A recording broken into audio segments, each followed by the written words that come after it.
What? Smoking on my dragons, divine righteous, almighty greats, overachieving, never slacking. Today we are flying to Spain.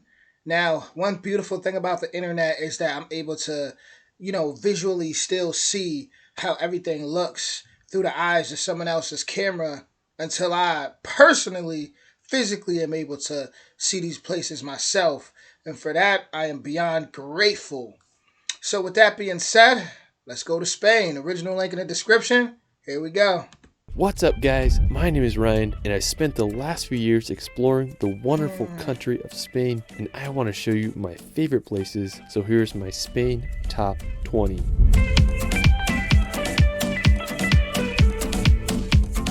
Spain has to be one of my all-time favorite countries. It's home to some of the world's most stunning landscapes, intriguing history, and pure Mediterranean vibes. I've been to Spain 3 times now, and I just can't get enough of this country. Let's start this video off at possibly my favorite island in the world, Mallorca. When you think of a Mediterranean paradise, this is it. Mallorca is home to crystal clear water, windy roads, and some of the world's best cliff jumping spots. When I started solo traveling, this was the first place I went to, so it will forever have a special place in my heart. One of my favorite places in Mallorca is Cala Varquez. Now, to get to Cala Varquez, you can walk down this long dirt road and make it down to the beach. Now, you're going to be blown away by the beauty of this place. I mean, it literally has everything from sandy beaches to prime cliff jumping spots. The combination of white limestone, green vegetation, and crystal blue water makes for one of the most beautiful places I've ever been. Now, when I was there, I did one of the biggest cliff jumps of my life, and I gained off this massive 60-foot arch. I mean, it was so freaking terrifying. But Reminds me of the lake we used to go to. They got a big waterfall. Everybody used to cliff jump, but they closed it down because, people started dying. to this day, it's one of my all-time favorite childhood memories. Another cool thing I did is me and my brother, we found these underwater caves and we swam through them. I mean, I couldn't believe how clear this water was. It's my dream playground and I can't recommend it enough. Now, on the other side of Mallorca, you can visit the famous road to Sa Calobra. Now, coming from the US, I'm used to wide roads and highways, so this blew my mind. Roads in Europe tend to be pretty skinny, but this was by far the most crazy road I've ever drove on. It was full of hairpin turns and loops that wind down the mountain. The surrounding area It looks like a go-karting track. is absolutely gorgeous. I mean, just had massive mountains that lead down to the sea. I believe a lot of car commercials are filmed here, and I totally understand why. I found a really cool lookout point to get a view of the road. When I was driving down it, I was just pretty terrified. There were some spots that only had enough room for one car. Now, you can take the road down to the bottom and visit Torrent de Paris. It's this awesome beach between these two cliffs. I had just a good time chilling. I was just amazed by all the sailboats that were just vibing in the bay there. When I was there, I wish I would have stayed for sunset because I hear it's just incredible on that side of the island. Anyways, I can't recommend Mallorca enough. It's just an amazing place. Alright, so after Mallorca, we're going to go head to the Atlantic Ocean to visit the volcanic Canary Islands. Now, located off the coast of northwestern Africa, Canary Islands are home to some of the world's most unique landscapes. You might as well call them the Hawaiian Islands of Europe because that's what they remind me of. The biggest and most populated island on the archipelago. Hawaii's always been like number one on my travel, so that definitely gets my attention. Is called Tenerife. Now, it looks like a prime location to film the next Jurassic Park film. I mean, it's just so crazy out there. One of the craziest places in Tenerife is the cliffs of Los Gigantes. They are these massive sheer cliff walls that rise 800 meters out of the ocean. I mean, I felt like I was going to see a flying dinosaur soaring over those cliffs. You can go venture to the windy roads of the Masca Gorge, or you can explore the incredible seaside views at Playa Benhijo. I seriously just can't get over how beautiful this place is. Now, you can also head over to the nearby island of Fuerteventura. Being the second largest of the Canary Islands, Fuerteventura also offers some jaw-dropping landscapes. The Playa de Cofete is an incredible isolated beach with a backdrop of desolate mountains. One of my favorite places. That is just, whew, that is just like breathtaking, man. is the Parque Natural de Coralejo. It's home to a pristine area that has sand dunes that go right up to the ocean. I mean, just how freaking cool is that? Fuerteventura is such a unique location. Aside from Tenerife and Fuerteventura, the Canary Islands are also home to islands such as Lanzarote and Gran Canaria. Canaries are a place that I haven't visited yet, but you best believe I'm going there as soon as I can. After, we're going to head to northern Spain. Now, northern Spain is such a stunning region. It's full of green scenery, huge mountains, and an incredible coastline. Now, one of the most impressive cities in northern Spain is Bilbao.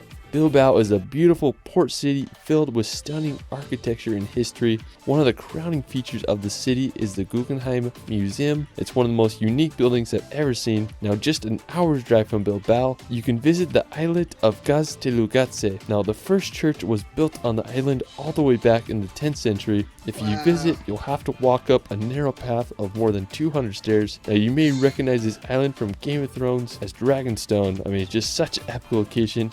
I wanted to say Game of Thrones, but I feel like I say that in most of my videos because, I'm a big Game of Thrones fan, so I didn't want to say that. But hey, looks like they went everywhere in shot scenes.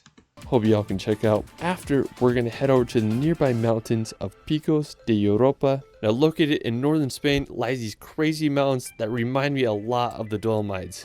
This is just another place that I haven't been yet, and I just want to go so freaking bad. One of the most crazy and impressive places is Naranjo de Bulnes. Oh, it's this massive rock tower that shoots straight out of the mountain. I mean, just so freaking epic. I mean, I can't believe it. The highest point in Picos de Europa is Torre de Serrero at an elevation of 2,650 meters. If you want to get lost in the mountains for a few days, you'll have to add Picos de Europa to your Spain travel list. After, we're going to visit the famous city of Barcelona. These two are fighting and ideas are banging around. I've heard so much about Barcelona, though. Think of Spain, this is what you probably to your Spain travel list. After, we're going to visit the famous city of Barcelona. Now, when you think of Spain, this is what you probably imagine. Barcelona is home to incredible architecture, Mediterranean beaches, and an energetic vibe all around. The most iconic attraction in Barcelona is La Sagrada Familia. It's this Roman Catholic minor basilica that began construction over 138 years ago, and it still isn't finished. It's anticipated that construction will be finished in 2026, but who knows? All I know is one of the most unique buildings in the world, and I still can't get my head around that it's been construction since 1882. After Barcelona, we're gonna head over to the nearby This guy's just out there doing backflips. I love it, though. I love the energy. Mountains of Montserrat. Now, it's just a quick hour train ride or drive from Barcelona, making it a perfect day trip. Now, Montserrat is really cool because it has these really unique mountains that give a view of all of Catalonia. Now, when you get there, you can go take a cable car up to the Abbey of Montserrat, which is a mountain monastery that offers some incredible views. Now, there's a ton of hiking trails that lead you to a religious relic around the mountains. Definitely do some hikes once you're up there. I mean, it's just such a unique location, and you know me, I like my rocks. This place has a bunch of them. After, we're going to visit the city of Zaragoza. Now, located about 3 hours drive from Barcelona, Zaragoza is the 5th most populated city in Spain with a population of around 700,000. One of the most impressive features of the city is the Cathedral Basilica of Our Lady of the Pillar. It's believed that St. James was preaching the gospel in Spain around 40 AD when the Mother of God appeared to him on the banks of the river here and instructed him to build a church in her honor. Soon after, a little church was built, but this massive church you see today began construction in 1681 and took nearly 300 years to finish. I mean, I just can't believe how massive it is. Now, while we're still on the topic of St. James, we're going to head to northwestern Spain to visit Santiago de Compostela. Now, what's really cool about this city is it's the location of the shrine of the apostle St. James. Now, since the 9th century, there has been a Catholic pilgrimage route named the Camino de Santiago, or in English, the Way of St. James. During the Middle Ages, it was one of the most important Christian pilgrimages to do. The beginning of the pilgrimage begins at one's home and ends at the shrine. The route passes through some stunning towns such as Logrono or Astorga. A lot of people will walk it, or you can also cycle it. I mean, it would just be such a fun trek to make one day. Now, afterwards, we're going to head over to the capital of Spain, Madrid. Now, located in the center of the country, Madrid is a beautiful modern city. The Plaza Mayor is a great place to visit and experience the heart of Madrid. The Royal Palace is another incredible spot. It's the official residence of the Spanish royal family, and it's the biggest palace in all of Europe. I just can't believe how big it is. After Madrid, we're going to head over to visit the nearby Alcázar de Segovia. Now, located in central Spain, about an hour's drive from Madrid, I have to say this is one of Spain's most dramatic castles. It has a very distinct shape that resembles the... Yeah, I know I love castles. Yeah, I know I love it. It just looks so nice. I don't even know what to say. Like, it looks so nice. I heard someone said something about castles being kept to keep people out or something. Well, obviously to keep people out, like enemies, but it was something else. I gotta go back to the comment. It was something specific they said. I'm gonna do more research on castles for sure. The bow of a ship. The castle was built in the 12th century as a fortress, but served as a royal palace, prison, and military academy throughout the years. Today, it's a museum and one of Spain's most unique castles. After exploring the castle, we're going to visit nearby Toledo. Located about 70 kilometers south of Madrid, Toledo is a stunning ancient city perfectly placed on a hill. It's known as the City of Three Cultures due to its influences from Christians, Muslims, and Jews. The history of Toledo is fascinating and complex. It was taken over by the Moors for several centuries until it was conquered in the 11th century by the Castilians. Today, the city has a population around 80,000. One of the most impressive is the Alcázar de Toledo. It was once used as a Roman palace, and then it was eventually restored in the 16th century. Another amazing city in Spain is Cordoba. It's home to more world heritage sites than anywhere in the world, with 4. I wonder if that bridge right there is that long bridge, the bridge that the Moors came over when they first conquered.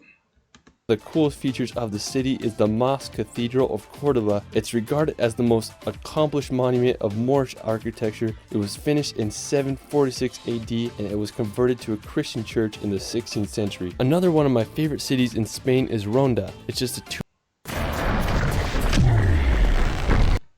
So much history, so much to learn. It's incredible. From Cordoba, and it's home to one of the most scenic bridges I've ever seen, called Puente Nuevo. It was built in the 18th century to cross the El Tajo Gorge. It stands 120 meters over the canyon floor. I just can't get over the architecture of the arches. What a beautiful spot. Now from Ronda, we're going to make the 2 hours drive to Granada. Now located at the base of the Sierra Nevada mountains, Granada is an elegant Spanish city. The crowning feature of Granada is the Alhambra. It's a fortified Moorish palace that was completed in 1354. The interior of this palace is stunning. You know what? That's what I might be thinking of though. The Granada. There's like a bridge. I remember seeing something on I forgot, I think it might have been a History Channel. Somebody was out there and they were showing this palace and they were showing a bridge that the Moors crossed to get over when they conquered.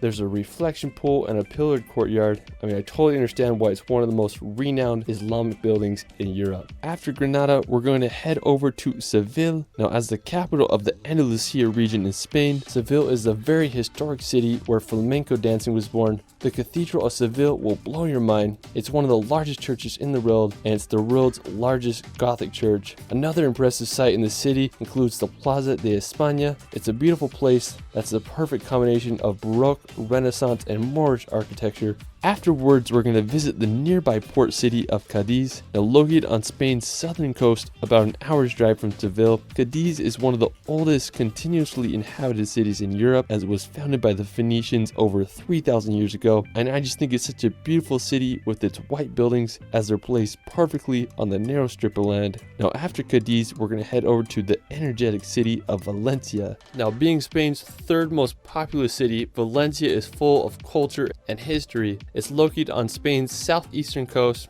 One of the most impressive attractions in Valencia is the City of Arts and Sciences. I mean, it's one of the most unique modern architectural structures that I've ever seen. Construction began in 1996 and it was inaugurated 9 years later. It was estimated that construction cost almost $1 billion.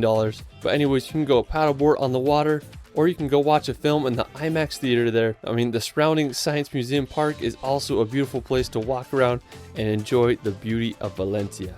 Alright, so for my last location, we're going to head over to the wild island of Ibiza. Now, while Ibiza is known for crazy nightlife and party city, it also has some of the world's best beaches and cliff jumping. Me and my brother decided to go to Ibiza for Halloween because why not? Anyways, we spent the first few days exploring the island, and honestly, I was pretty disappointed because I couldn't find any really cool cliff jump spots. But on our last day, when we had just a few hours before our plane was about to take off, and we found this secluded cove, we hiked down and made sure the water was deep enough, and we found this perfect cliff, and I threw some jumps off, and then my brother did a wild double backflip off the cliff. Ooh. One of my favorite places on Ibiza is this island called Isla de Esvedra. It's this rugged, uninhabited island that shoots over 400 meters straight out of the ocean. Now, there's a lot of myths and legends about Esvedra, and some claim that it's the third most magnetic place in the world. I'm not sure if that's true. I just know that it's one of the most beautiful islands I've ever seen. You can rent a boat and go cruise around the island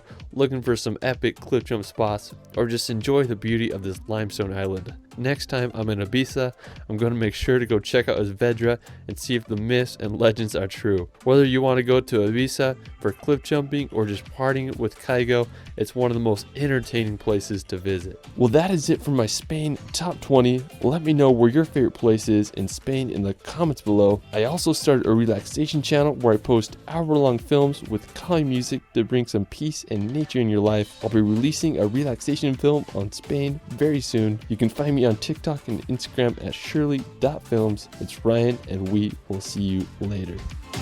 Shout out to Ryan. To be honest with you, if I was to go to Spain, obviously I'd want to see like those islands and man, the water. I mean, just the water was so clear, it will just blow anyone's mind away. It's like being in the Caribbean or something, going and seeing the waters in Puerto Rico. It's just so clear. But Madrid, I would want to go there and really look at that history as far as when the Moors came over there and all that the architecture that they created, and I'm in a history big, so that's where I would want to start. I'd want to start over there for sure and just look at everything they built and just see the culture, see how things changed over time.